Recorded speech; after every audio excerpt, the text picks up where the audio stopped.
Hi everyone, welcome back to exam mystery state PSC YouTube channel. कैसे हैं आप सभी? तो अब मुझे लगता है आपकी प्रिपरेशन बहुत ज़्यादा स्पीडली चल रही होगी। तो अब क्योंकि हम जैसे जैसे नज़दीक पहुंचते जा रहे हैं 12 अक्टूबर के, तो आई गेस अब आपको और भी अपने स्टडी आवर्स भी बढ़ा देने चाहिए और साथ साथ में अब सब्जेक्ट पे पकड़ मजबूत होनी चाहिए। ठीक है, तो दोज ऑफ यू हुआ new to this channel, so I'm Juhi Goyal and we are starting with today's session। तो आज का जो सेशन है वो इन्वायरमेंट वाला ही सेशन है जिसे हम कंटिन्यू करने वाले हैं। तो ये जो है इसमें हमने जहाँ पे छोड़ा था उस दिन अराउंड फ्यूल्स एनर्जी वाला जो टॉपिक था, आज हमें वो देखना है। तो हम वहाँ से PYQs का डिस्कशन स्टार्ट करते हैं एंड आई वुड रिक्वेस्ट आप अपने पेन एंड पेपर एंड वो सब लेके बैठ जाए ताकि हम मेरे साथ साथ में अपने भी क्वेश्चंस सॉल्व करते चले। ठीक है, करते हैं स्टार्ट। तो आगे अपने पास पहला question, which one of the following is a renewable source of energy? कौन सा रिन्यूएबल सोर्स ऑफ एनर्जी? अब देखिए, solar energy is radiant light and heat from the sun that is harnessed using a range of ever evolving technologies such as solar heating हो गया या photovoltaics हो गया, solar thermal energy हो गया। अब ये जो है ये रिन्यूएबल एनर्जी का सोर्स है और जो इसकी टेक्नोलॉजीज है वो या तो पैसिव और एक्टिव वे में इस्तेमाल होती है। ठीक है, और फिर उनको कैप्चर किया जाता है और सोलर एनर्जी में कन्वर्ट किया जाता है। ठीक है, तो हो जाएगा, इसका आंसर क्या हो जाएगा? Solar energy. ठीक है, और ये तीनों क्या है? नॉन रिन्यूएबल के सोर्सेज है। ठीक है, देखिए रिन्यूएबल नॉन रिन्यूएबल का मतलब क्या है? रिन्यू, जो रिन्यू होगा मतलब खत्म नहीं होता है, बेसिकली डिप्लीट नहीं होता है वो सोर्स। ठीक है, लेकिन अब जैसे कोल एक बार यूज हो गया, न्यूक्लियर एनर्जी और पेट्रोल, ये क्या है? नॉन रिन्यूएबल है, मतलब एक बार यूज हो गए एंड देन खत्म। ठीक है, चलते हैं नेक्स्ट क्वेश्चन पे। Largest source of alternate energy, अगर हमें कोई अल्टरनेट एनर्जी देखनी है, ठीक है, तो देखिए सोलर एनर्जी। अभी हमने देखा कि लार्जेस्ट स्टोर हाउस और अल्टरनेट एनर्जी वो होनी चाहिए, मतलब कि अगर एक ऐसी एनर्जी हो जो कभी खत्म ना हो, वो एक बहुत ही सॉलिड सोर्स हो एनर्जी का। सोलर एनर्जी है वो कहाँ से ली जा सकती है? तो सोलर तो सन से आती है। ठीक है, फिर उसके बाद में among the following energy sources which one is used maximum in organic form? Organic का मतलब जो जैसे मिलती है उसको हम उसी फॉर्म में इस्तेमाल करते हैं, तो वो कौन सी होती है? अपनी सोलर एनर्जी। ठीक है, सन से ली जाती है और असेंशियल सोर्स है ये एनर्जी का। ठीक है, ओके। सो उसके बाद में which one of the following energy source is most eco friendly? Eco friendly का मतलब कि वो पर्यावरण के लिए घातक नहीं है, हवा एनवायरमेंट के लिए सेफ है और अच्छी है। ठीक है, तो वो कौन सी हो जाएगी? पेट्रोल, न्यूक्लियर, फॉरेस्ट या सोलर? अब देखें, न्यूक्लियर अगर होगा तो उसमें से क्या फिजन, यानी न्यूक्लियर के अंदर से क्या रेडिएशंस निकलेंगे, तो ये सेफ कैसे होगा? ये तो अनसेफ हो जाएगा। ठीक है, रेडिएशंस। ठीक है, तो ये सेफ नहीं होगा। पेट्रोल से अगर मान लो रिफाइनरी है, रिफाइनरी से जब इसको रिफाइन किया जाता है तो केमिकल्स रिलीज होंगे, तो अगेन ये क्या सेफ नहीं है, तो ये क्या हो जाएगा? अनसेफ हो जाएगा। ठीक है, फिर आता है फॉरेस्ट प्रोडक्ट। अब देखिए, जो फॉरेस्ट प्रोडक्ट है वो डिपेंड करते हैं, प्लस एनर्जी का सोर्स पूछ रहे हैं, तो उसमें से कौन सी एनर्जी होगी, फिर कौन सा सोर्स होगा, दैट डिपेंड्स। और सोलर के हमें सन से मिलेगी, प्लस हम उसे कन्वर्ट कर रहे हैं, तो वो क्या सेफ होता है। ठीक है, और इसके बाद में ऑर्गेनिक स्टेट कौन सा? सिक्किम। ये बहुत पुराना, जब ऑर्गेनिक स्टेट का डाटा पहली बार ऑर्गेनिक स्टेट जो इंडिया में आया था तो वो सिक्किम था। ऑर्गेनिक स्टेट से मतलब है कि मतलब ऑर्गेनिक एग्रीकल्चर। ठीक है, तो ये इसलिए ऑर्गेनिक स्टेट था अपना सिक्किम। आगे चलते हैं, कौन सा फॉसिल फ्यूल नहीं है? देखिए, ईंधन मतलब, ठीक है, तो कोल से क्या है? कन्वर्ट होता है फ्यूल, नेचुरल गैस से होता है, पेट्रोल से होता है, यूरेनियम से फॉसिल फ्यूल नहीं होता है। ठीक है, okay. Stored in fossil fuel में जो अल्टरनेट और अल्टीमेट सोर्स एनर्जी का जो फॉसिल फ्यूल में होता है वो कौन सा है? सन, जिससे एनवायरमेंट के इश्यूज नहीं होते। अभी जो हमने पीछे क्वेश्चन देखा था जो ये वाला है, डजंट क्रिएट एनवायरमेंट इश्यूज का मतलब है यहाँ पे कि सेफ कौन सा है। ठीक है, सेफ या इको फ्रेंडली ये पूछना चाहते हैं बेसिकली। ठीक है, तो इको फ्रेंडली और सेफ आपका कौन सा फ्यूल हो जाएगा? सोलर वाला। ठीक है, विच one of the following fuel create the list? सबसे कम पोल्यूशन किससे होगा? डीजल, अगेन डीजल से बहुत निकलेगा, कोल से बहुत रेडिएशंस भी निकलेंगे, केरोसिन भी बहुत ही पॉल्यूटिंग होता है। हाइड्रोजन का तभी चल रहा है ना इंडिया के अंदर नेशनल हाइड्रोजन मिशन, तभी हम लोग लगे हुए हैं। ग्रीन हाइड्रोजन है, पिंक हाइड्रोजन है, ग्रे है, ब्लैक है, तो इसीलिए। और हाइड्रोजन सेफ भी है क्योंकि वाटर का ज़्यादा सोर्स है, तो दैट्स सेफ। ठीक है, उसके बाद में यहाँ पे लाइक नो लिस्ट वाला कौन सा हो जाएगा अपना, हाइड्रोजन हो जाएगा, अभी हमने देखा। ठीक है, फिर उसके बाद में एनर्जी क्राइसिस का मतलब क्या होता है, जब सारे जो फॉसिल फ्यूल हैं वो क्या है, एक्सटिंक्ट हो जाएंगे, खत्म हो जाएंगे। मतलब एनर्जी के आपके पास जितने भी सोर्सेज है वो सभी क्या है, खत्म हो जाएंगे। तो उसको ही हमने क्या बोल दिया है, एनर्जी क्राइसिस।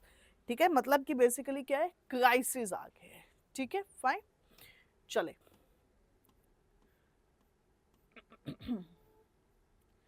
ग्रेटेस्ट पोटेंशियल किसकी है? अब देखिए पोटेंशियल से मतलब यहाँ पे क्या है कि greatest potential in India.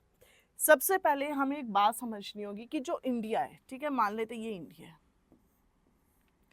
India के अंदर क्या हाइडल जो एनर्जी है उसके भी ठीक है मतलब पोटेंशियल। ठीक है, तो जैसे हाइडल यहाँ होती है। ठीक है, अच्छा बात करें विंड, तो विंड ज़्यादा तो यहाँ पे एक तो राजस्थान के जैसलमेर में, ठीक है, और एक दो जगह हिमाचल वगैरह में हो गया। उसके बाद में बायोमास के लिए देखिए like know husk, wheat, bran, ठीक है, और या फिर जैसे जुल्ली फ्लोरा हो गया। ठीक है, ये सब चाहिए इसके लिए, हस्क और ये सब, तो ये सोर्सेज चाहिए। उसके बाद में ये कन्वर्ट होंगे, तो बायोमास के थोड़ा अभी रेयर है, मतलब इसके लिए मटेरियल, रॉ मटेरियल बहुत चाहिए। वेस्ट से हो सकता है बहुत अच्छा पोटेंशियल है, लेकिन पॉइंट क्या है, उसके लिए अभी टेक्नोलॉजीज की कमी है। जो टेक्नोलॉजीज इसके लिए लगेगी अभी क्या, वो शॉर्ट है। मतलब वेस्ट टू एनर्जी, हमने किसी वेस्ट को एनर्जी में कन्वर्ट कर दिए। ठीक है, तो उसके लिए अभी थोड़े से like know rare chances are there. Fine, and फिर उसके बाद में अपना आ जाता है सोलर पावर। ये तो हमें पता ही है, इंडिया जो है ट्रॉपिकल कंट्रीज लाइक नो जो ट्रॉपिक ऑफ कैंसर पे इंडिया है, तो we have a good potential. उसके बाद में थोड़ा सा अब हम वो देख लेते हैं जो इम्पोर्टेंट क्वेश्चंस हैं, और थोड़े लाइक नो करंट अफेयर के नहीं है, मतलब करंट अफेयर के क्वेश्चंस का अब ज़्यादा खास रेलेवेंस नहीं रहेगा इसमें। ठीक है, कि ये थोड़ा इंटरनेशनल सोलर अलायंस तो आपको एनीवे भी पता ही होना चाहिए। ठीक है, मैं एक स्पेस में लेके समझाती हूँ आपको इधर। ठीक है, देखिए इंटरनेशनल सोलर अलायंस, ठीक है, सबसे पहले तो ये किस लाइक नो किस किस का अपना एग्रीमेंट है, इंडिया एंड फ्रांस। किस किस का, इंडिया एंड फ्रांस। ठीक है, ये कब साइन हुआ था, 2015 में। इसके अंदर कौन सी कंट्रीज पार्ट ले सकती हैं, बेसिकली जो जैसे मान लेते हैं ये ट्रॉपिक ऑफ कैंसर है, फिर इक्वेटर, और फिर ट्रॉपिक ऑफ कैप्रिकॉर्न। तो बेसिकली क्या था, जो इन दो लाइंस के बीच में, मतलब ये वाला जो बेसिकली इलाका है, ठीक है, I guess you people can see. ठीक है, तो ये वाला जो पर्टिकुलरली इलाका था, जो इसमें कंट्रीज थी, वही क्या है, आईएसए का पार्ट बन सकती थी। लेकिन देन फिर फर्दर नेगोशिएशंस हुए, तो अब क्या है, अब ये कंपल्शन नहीं, मतलब अब कोई भी कंट्री हो सकती है, बट उसमें पोटेंशियल थोड़ी 16 की होनी चाहिए, सिंस इसका नाम 16 और ये 16 के लिए, मतलब आई गेस ये बात तो आपको क्लियर होगी। ठीक है, फिर उसके बाद में ये 2015 ये हो गया। अब इसका हेडक्वार्टर का, ये एक बहुत इंपॉर्टेंट है, एक ऐसी एजेंसी जिसका हेडक्वार्टर इंडिया के कहाँ पे है, गुरुग्राम।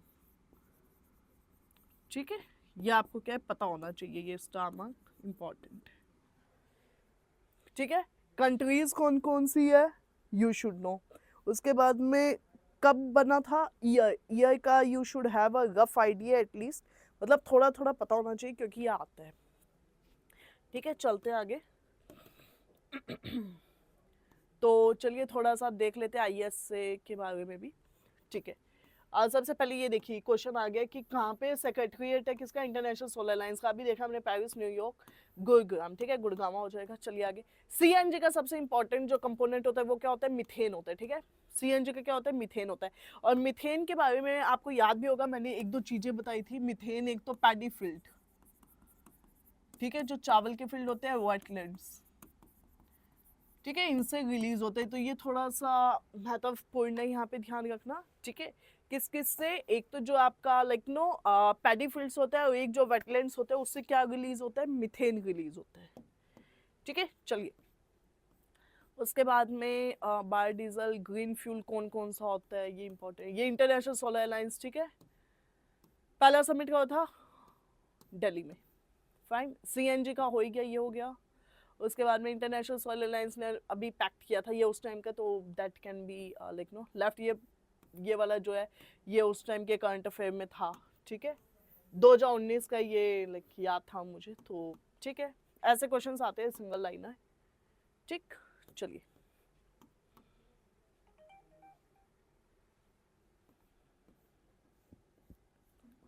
उसके बाद में आपका आ गया पहली सिटी जो 100% रिन्यूएबल एनर्जी में है। ठीक है, दीव हो जाएगा।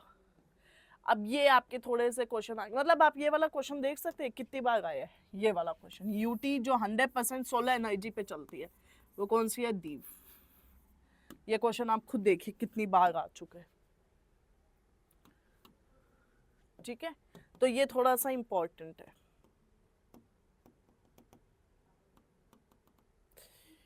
व्हाट हैपेंड, ओके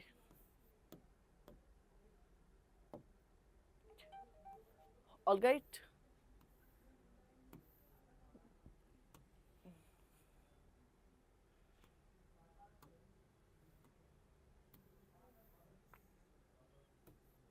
ठीक है, अब देखिए यहाँ से हम थोड़ा सा लाइक नो कर लेते हैं।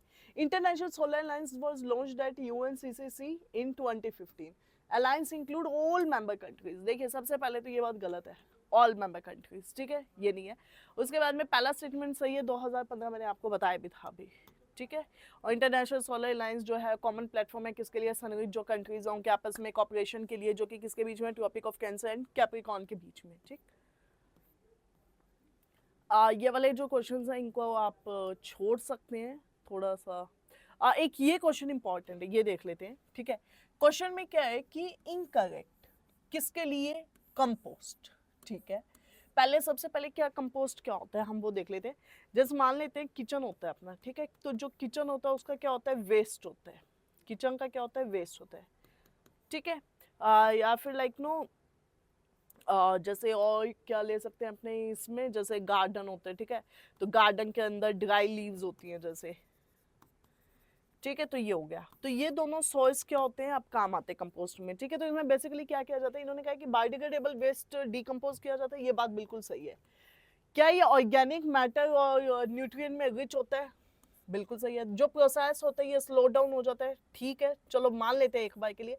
वेस्ट मटेरियल डिकम्पोज जो होता है, फार्म वेस्ट मटेरियल लाइक, ये मतलब इस्तेमाल क्या क्या होता है, तो ये बात सही है। अब देखिए इसमें क्या होता है, जो अर्थवॉर्म होते हैं ना, अर्थवॉर्म, वो इसकी प्रोसेस को बढ़ा देते हैं, घटा नहीं देते, बढ़ा देते हैं। मतलब जो डिकम्पोजिशन है, मान लीजिए पिट है, पिट के अंदर अपन ने किचन वेस्ट या बायोमास वाला जो वेस्ट है वो डाल दिया है। अब उसके बाद में क्या होता है, वो जो वेस्ट होता है उसको मल्टीप्लाई, उसकी स्पीड को मल्टीप्लाई कर देते हैं। तो इसका आंसर क्या हो जाएगा, सी। इसका एक्सप्लेनेशन दे रखा हो तो आप पढ़ सकते हैं।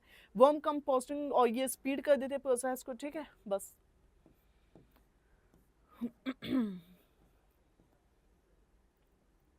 सोलर एनर्जी किस किस में इस्तेमाल हो सकती है। ठीक है, थोड़ा हमें स्पेसिफिक क्वेश्चंस देखने हैं। कहाँ पे जो जियोथर्मल एनर्जी, ठीक है, उसके सोर्सेज नहीं मिले हैं, तो ज़्यादातर जहाँ पे ना ये पता होने चाहिए हमें थोड़ा सा। एक तो हिमालय साइड, ठीक है, सोहना हो गया, फिर वेस्ट कोस्ट हो गया आपका कैम्बे, मतलब बेसिकली ये साइड तो ऑलमोस्ट ही आ गई। ठीक है, और इधर गोदावरी महानदी हो गया और एक हिमालय हो गया, तो थोड़ा मोटा मोटा पता होना चाहिए। उसमें उन्होंने दिया गंगा का डेल्टा, ठीक है, तो वो नहीं होगा।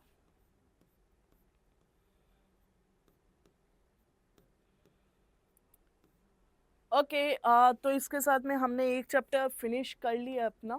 ठीक है, तो या we will definitely meet in the next session. Till then take care. और अगले सेशन में वी विल ट्राई कि पूरा बुकलेट जो है आपका कंप्लीट हो जाए। तो ऑलमोस्ट लाइक नो 6-7 पार्ट्स आते हैं, उसमें आपका एनवायरनमेंट कंप्लीट हो जाएगा। Then we will start with another subject, और इसके उसके अलावा मैं जो आपको एक अपडेट देना चाहती हूँ वो ये है कि 31 अगस्त, ठीक है, 25 को सिद्धि का टेस्ट नंबर 4 होगा। पॉलिटी का टेस्ट है ये, मतलब थर्ड भी पॉलिटी का था और फोर्थ भी, तो थर्ड हो चुका है संडे को ऑलरेडी 24 को, अब 31 को वो है और वो टेस्ट फ्री है एकदम, ठीक है, यू नीड नॉट टू पे अ सिंगल पेनी। ओके, तो वो टेस्ट आप दे सकते हैं, ऑनलाइन होगा, ऑफलाइन भी आप देना चाहें तो दे सकते हैं, ठीक है, 9:30 बजे सुबह, मॉर्निंग में 9:30 बजे, ठीक है, एकदम उसी सेटिंग में होगा जैसे आपका यूपीपीएससी का प्रीलिम्स 12 अक्टूबर 2025 को होने वाला है, ठीक है। तो आई होप आपको ये सेशन अच्छा लगा होगा, मिलते हैं जल्दी नए सेशन में, till then take care and have a great day. I am Juhi Goyal signing off and please don't forget to share, like and subscribe our YouTube channel. So yeah बहुत अच्छे से अपना ध्यान रखें और ऐसे ही पढ़ते रहिए। Have a great day.